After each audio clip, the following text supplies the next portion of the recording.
Se eu já entendi que o custo não é simplesmente $5 e virou R$26, porque eu tenho todos os custos do frete, da importação, que geralmente vão quase dobrar esse valor, então os $5 viraria quase R$50, na verdade, e aí eu tenho um custo-benefício que eu estou olhando aqui. Estou olhando para esse produto e eu estou vendo que ele custa R$50. A partir daqui, eu vou começar a avaliar o que eu compro com R$50, que é paralelo ou similar aqui no Brasil, e eu vejo se vale mais a pena ou não. Aí você vai ter duas situações, onde talvez aqui é mais barato, mas a qualidade é muito pior, ou ele é mais caro, mas a qualidade é muito melhor. Eu vou começar usando exemplos lá de fora, pra gente não se enviesar, que é pra todo mundo que tá aqui no Brasil. Então, por exemplo, não sei se todo mundo tem consciência disso, tá? Mas na Europa, nos Estados Unidos, na América do Norte, principalmente Reino Unido, a gente ainda tem várias partes da Europa continental, Portugal, principalmente, Espanha, etc., que produzem bastante, França, Itália, legal, produtos legais. Mas no Reino Unido, onde eu morei aí quase 10 anos direto, e trabalhei como compradora internacional, de quando eu cheguei lá para quando eu fui embora, eu vi as últimas fábricas meio que morrerem, né? Então, assim, não se produz mais nada lá. Então, tudo vinha importado de fábricas estrangeiras. Isso é o caso, na maioria dos casos nos Estados Unidos, existem algumas marcas que produzem nos Estados Unidos, tá? Mas são poucas também e são produtos bem específicos. Então, nessa época eu trabalhava com lingerie, com moda íntima e moda praia também, etc. Então, se eu fosse desenvolver um produto, eu tinha que necessariamente produzir ele fora do país. Quando eu comecei a minha carreira, a China e a Ásia era muito barata e ela também era pouco desenvolvida. Então, quem desbravou lá e começou a vender produtos chineses e tal, você tinha uma discrepância, uma diferença de preço muito grande, só que era um produto ruim. Então, a gente tinha que se esforçar muito para desenvolver esse produto com a China, ou com a Ásia, outros países asiáticos, o que era bastante difícil, vocês pensarem que a língua deles não é o inglês, né, natural. Então, a gente tinha que falar com modelistas, com estilistas, com designers, com todo mundo da produção, para chegar no acabamento que a gente queria, no estilo, então para explicar um tipo de acabamento, um tipo de receita de cor, etc., nesse nível de detalhe, para que essas fábricas que produziam a um custo muito baixo conseguissem entender o que o nosso consumidor britânico queria desses produtos, que era um produto diferente do que eles produziam, às vezes até para vender para sacoleiros brasileiros, tá? Que vão lá, compram um lotão importado, traz aqui, distribui e tá aí para a galera, né? Então, que tinha um padrão de qualidade, tinha a lei de qualidade também lá do Reino Unido, enfim, que a gente tinha que ensinar cada um desses detalhes para cada um desses produtos. Dava bastante trabalho, mas como era muito mais barato, muito por conta do câmbio, por conta dos impostos do próprio país. Então, quando a gente fala de custo Brasil, tá? A Ásia tem muitos incentivos do governo, onde eles não pagam impostos em muitas operações. Aqui no Brasil, a gente paga um imposto absurdo de alto para pouco retorno, por exemplo, de infraestrutura. Então, quantas fábricas, quantas confecções poderiam exportar mais, assim como o agronegócio tem feito, etc., se tivesse um transporte rodoviário mais adequado? A gente tem um problema logístico de rodovia no Brasil muito grande. A gente não tem praticamente linhas férreas. O pouco que a gente tem é usado para o agronegócio, para o aço, para os metais, etc. Por isso, essas indústrias são muito fortes no Brasil, mas a indústria da moda, ela é ignorada, infelizmente, aqui no nosso país. Uma bandeira que eu e alguns colegas, né, tentamos aí levantar bastante, né, com as pesquisas, eu trabalho aí, e vários colegas meus aí que estão na política, né, que foram grandes donos de várias confecções grandes, né, que estão entrando na política justamente para tentar influenciar esse tipo de incentivo e resolução. Enfim, então isso na época lá, tá, existiam muitos incentivos do governo, principalmente da China, mas de outros países da Ásia, o câmbio era ridiculamente diferente. Então, assim, uma libra esterlina valia uns $7 e a moeda local era mais baixa ainda do que o dólar americano, então acabava valendo a pena. Dava muito trabalho para a gente chegar na qualidade que a gente tinha. Só que quando eu olhava o produto final, depois de todo esse desenvolvimento, com aquela qualidade, com algo similar que eu produzisse, se alguém produzisse, que quase ninguém produzia, na Inglaterra, era um produto de qualidade similar com uma diferença ridícula de preço, assim, tipo, era 5 vezes mais caro fazer localmente. Então,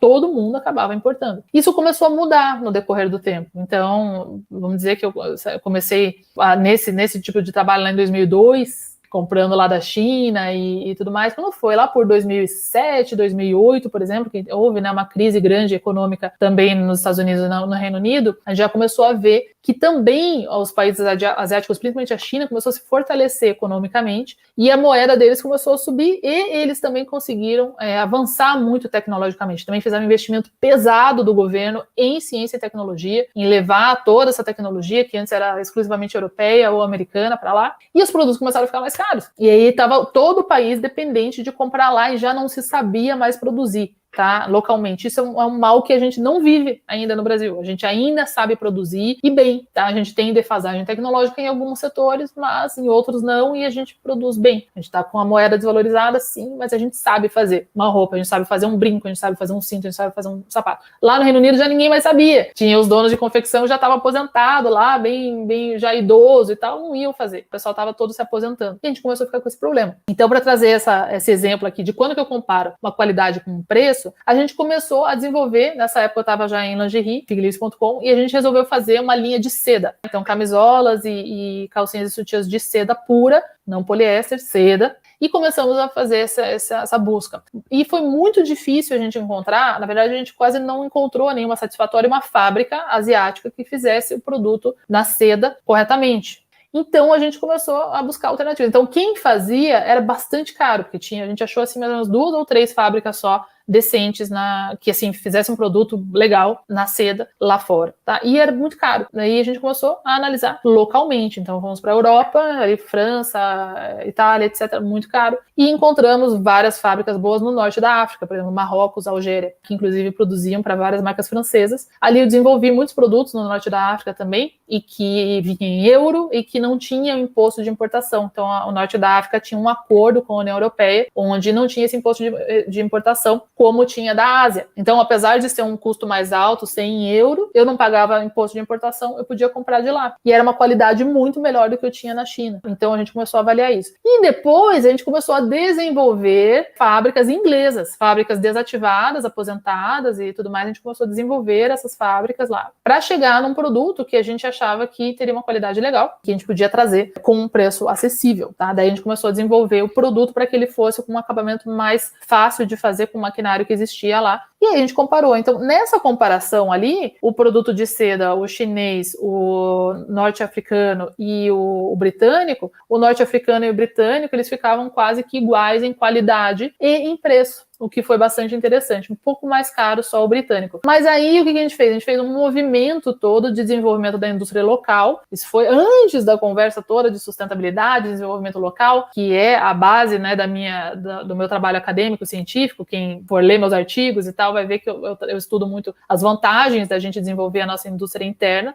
Isso foi antes de 2013, foi mais ou menos em 2010, 2011, né, 2013 que teve aquela questão toda em Bangladesh, que levantou essa questão de quem fez mais roupas, do Fashion Revolution, etc. Então a gente fez tudo isso antes e começamos a desenvolver essas fábricas britânicas, e isso se tornou uma campanha que deu muita visibilidade para os nossos produtos. Então isso teve um valor agregado maior do que às vezes eu cobrar 2 ou 3 libras esterlinas a menos no preço de venda e trazer aquele produto que vinha do norte da África, que era um produto maravilhoso, inclusive a Jean Provocateur, que eu já citei para vocês aqui, uma marca de lingerie que é a que eu mais gosto do mundo, produzia praticamente 90% dos seus produtos lá. Então tem uma excelente qualidade, as marcas francesas todas produzem lá, e vinha rodoviário sem imposto de importação. Então vejam todas as possibilidades que a gente tem. Então nesse sentido ali, o custo-benefício foi melhor eu produzir na Inglaterra, que é um dos lugares mais caros do mundo. É isso que a gente tem que avaliar. Então voltando ao nosso exemplo lá, $5 virou mais ou menos R$50, quando avaliei todos os custos. Olhe para esse produto a R$50, eu consigo fazer igual ou melhor aqui onde eu estou, seja no Brasil ou onde você, espectador, estiver, por aquele preço? Ou se tiver uma diferença, essa diferença vale ou não a pena para mim? Então, aí que eu vou pensar nessa qualidade de produto. Como eu disse, vários produtos eu não consegui fazer na mesma qualidade aqui no Brasil. Vários produtos eu não consegui fazer a mesma qualidade nos Estados Unidos. Tenho colegas da parte de jeans, por exemplo, que trabalham em Cianorte, que é um polo mundial de jeans, de lavanderia, uma das maiores lavanderias do mundo. Acho que a maior da América Latina está em Cianorte, aqui no Paraná, que lava jeans para Levi's, Calvin Klein, todas as grandes marcas. Onde ali em Cianorte, Maringá, você tem tudo. Você produz jeans de excelente qualidade. Então você que compra, às vezes, aí em Cianorte, no atacado, na pronta entrega, saiba que você está comprando um produto que vem de um polo de muita qualidade. Não necessariamente o jeans que você está comprando tem a mesma qualidade lá da Calvin Klein, né? Porque eles usam outros padrões, mas pra gente saber que a gente tem isso. E algumas amigas minhas que trabalharam lá muitos anos em jeans foram trabalhar nos Estados Unidos para marcas americanas, por exemplo, e não conseguem produzir vários tipos de acabamentos, de lavagens e etc. lá nos Estados Unidos, então com uma qualidade pior e um preço mais alto. Ainda mais agora o dólar do jeito que tá. Então vejam como o mundo tem muitas possibilidades, só que a gente precisa fazer várias contas e no fim das contas avaliar a qualidade desse produto, se ele vale a pena ou não. Outros exemplos agora, vamos falar de produto acabado, quando a gente vai falar de avaliação de qualidade e custo-benefício. Aqui no Brasil, eu trouxe para o Brasil, eu nacionalizei e importei algumas grandes marcas que eu vendi essas marcas em vários países do mundo antes de estar trabalhando aqui no Brasil novamente. Uma delas é a Spanx, que é a melhor marca de linha de shaper, né, e modeladoras, cintas modeladoras do mundo. Ela inventou vários conceitos das modeladoras aí, e é uma marca americana, né, de Atlanta, e que a gente trouxe aí para o Brasil com exclusividade durante a minha gestão, por exemplo. Produto que fica caro. E o Brasil faz modeladoras? Faz. A gente tem aí a Plié, tem a Lise, etc. Mas a tecnologia usada no Brasil é a tecnologia do sem costura em poliamida, que é uma excelente tecnologia. O Brasil, inclusive, é um dos líderes nessa tecnologia. Tem perdido um pouco para a China de novo, que agora o nosso maquinário tem ficado defasado novamente. Mas é um tipo de produto. O produto da Spanx é outra tecnologia. Ele dá um outro resultado. E ele tem outro tipo de marca, de posicionamento. Então, o Brasil estava saturado de modeladoras de poliamida tubular em costura, e eu trouxe um produto diferenciado, importado dos Estados Unidos, que ficava caro. Então, a gente tinha produtos de 300 e poucos reais a 600 reais, isso em 2014, mais ou menos. Então, um preço alto, isso na época do dólar de 3 e pouco, 3,20, acho que no máximo eu cheguei a pagar naquela gestão, naquela época. Então, hoje deve estar ainda mais caro, e comparado com produtos nacionais, da Plié, etc., de não mais do que 200 reais. Só que eu olho para aquele produto, ele é um produto totalmente diferenciado. Então, quem quer e vai comprar o produto da Spanx, ele não quer o produto da Plié. Ele é um produto diferenciado, produto pronto. Então, não foi um desenvolvimento que eu fiz uma confecção. Eu fui lá no escritório deles de Atlanta, e muitas visitas de lá para cá, de cá para lá, etc. E fiz essa compra, esse acordo de trazer essa marca para cá. Nacionalizamos nós, então fomos responsáveis por essa nacionalização, e revendedores exclusivos perante esse contrato que foi firmado entre eles lá.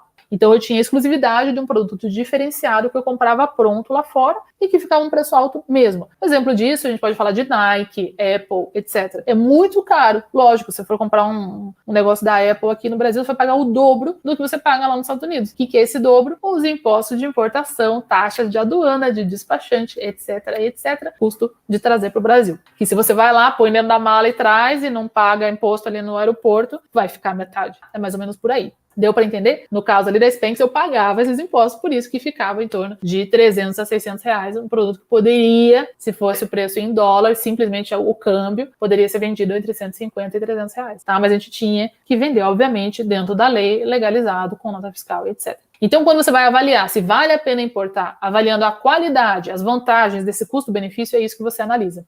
E, finalmente, vamos pensar aqui, então, qual que é esse diferencial para você? Por que vale a pena para você ter isso? Então, nesse exemplo que eu dei, esse último exemplo da Spanx, para mim vale a pena porque eu queria ser um destino de moda íntima com os melhores produtos disponíveis no mercado nacional. E produtos que eram importados também. A gente tinha outras marcas importadas ali, tá, que eram diferenciais do mercado nacional. Algumas marcas estão lá até hoje. A Wako é uma delas, é uma marca japonesa, que tem um sutiã maravilhoso, que todas as marcas brasileiras já copiaram, tá? Mas o original é vendido exclusivamente na lingerie, trazido nesse processo de importação, etc. Então, é um produto diferenciado que eu posso ser exclusivo ou não, tá? Essa exclusividade é negociada em contrato com a marca, ou se você desenvolve esse produto lá fora e traz. Então, entender por que eu vou ter esse diferencial. Então, qualquer tipo de produto que você vai importar ou exportar. Por que alguém compraria o meu produto do Brasil lá fora? Então, a gente vê muito isso com moda praia, com calçados, com joias, onde a gente tem diferenciais de qualidade muito legais aqui no Brasil. A gente não vê tanto com vestuário, tá? A gente viu um movimento aí legal com moda fitness, por exemplo, que está muito atrelado com a moda praia, porque a gente tem boas poliamidas, boas microfibras, etc., produzidas no Brasil. Então, a gente tem um diferencial de qualidade em alguns produtos. E aí, isso se torna uma vantagem para quem vai trazer de fora,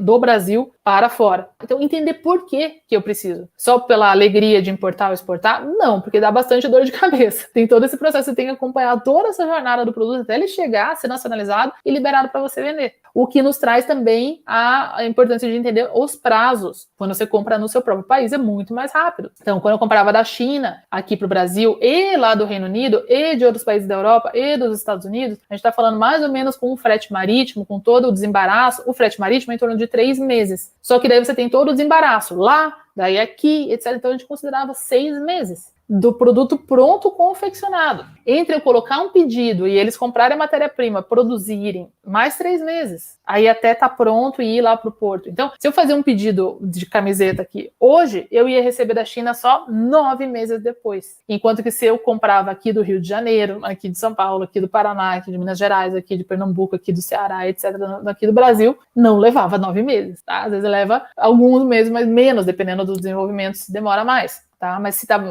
relativamente pronto, a matéria-prima está pronta, etc., a gente está falando, às vezes, de 1 mês, 20 dias, 40 dias. Então, isso te dá um diferencial também, além da qualidade ou do custo-benefício que você vai ter. Então, considerem isso. Aí, se eu trago não aéreo, tá? Daí o custo vai subir. Então, vejam que a gente está sempre trabalhando com as 3 variáveis, tá? Custo, prazo e qualidade. Em qualquer compra. Mas na importação ou na exportação isso se torna cada vez mais latente. Eu vou trazer aéreo, sim, eu vou ganhar no tempo, talvez eu comprei atrasado, eu não fiz uma boa gestão de calendário, de datas, e eu comprei um produto que era para o Natal, muito em cima da hora, não vai chegar em tempo, eu vou ter que pagar para mandar aéreo, minha margem vai cair, mas eu vou ter o produto. No próximo ano, eu vou fazer uma hora de sucesso pro, eu vou comprar, sabendo o tempo certo de comprar as coisas, e o rodoviário também, né, dependendo de onde você estiver. Então, aquele exemplo que eu dei para vocês da Algéria, do Marrocos, que ia para o Reino Unido também, já recebia em 3 meses, era muito legal. Da Látvia também, do leste europeu, da França, para meia calça da Itália e etc., vinham às vezes em 2 a 3 meses, bem mais rápido do que 6 ou 9 meses lá da Ásia. Então, é mais ou menos por aí. Então, sempre vai avaliar essas variáveis em qualquer lugar do mundo que você estiver. Dei vários exemplos de vários países, de e para vários países, para vocês entenderem que as variantes são sempre as mesmas. Por que eu quero esse produto? Qual é a qualidade? O diferencial que eu vou ter? O custo e o prazo que eu vou ter para receber esse produto.